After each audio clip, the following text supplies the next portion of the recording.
మీడియాను ఉద్దేశించి మాట్లాడారు. అందరికి కూడా నమస్కారము. రాజకీయాల్లో గెలుపోవటములు సహజము, కానీ గత కొన్ని రోజులుగా జరుగుతున్న హింసాత్మక ఘటనలు చాలా బాధాకరము. రాజకీయాలు ఎలక్షన్ల వరకే ఉండాలి, కానీ దాని తర్వాత కూడా వాళ్ళ ఈరోజు చాలామంది కార్యకర్తల్ని దౌర్జన్యంగా గాయపరచడము, అదేవిధంగా ఇల్లులు కూల్చేయడము, జేసీబీలు పెట్టి వాళ్ళ వ్యాపారాల్లో దెబ్బతీయడము, అదేవిధంగా చాలామంది పైన ఈరోజు దాడులు జరిగిన పరిస్థితి అందరూ కూడా చూస్తూ ఉన్నాము. ఇవన్నీ కూడా ఒక మంచి ప్రెసిడెంట్ కాదు, అధికారం ఇప్పుడు కూడా శాశ్వతం కాదు. ఎన్నో పార్టీలు ఎంతోమంది అధికారంలోకి వచ్చారు, పోయారు.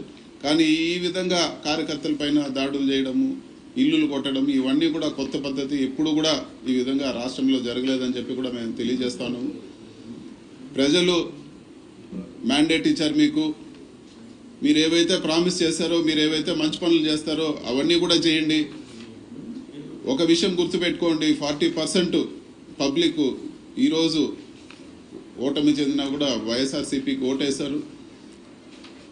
కేవలం ఆ 60% ఏదైతే మీకు 57 56 ఏదో వచ్చిందో వాళ్ళకే ప్రభుత్వం కాదు, మొత్తం ఆంధ్ర రాష్ట్ర ప్రజలందరూ కూడా ప్రభుత్వం బాధ్యత తీసుకోవాలని చెప్పి కూడా నేను కోరుతా ఉన్నాను.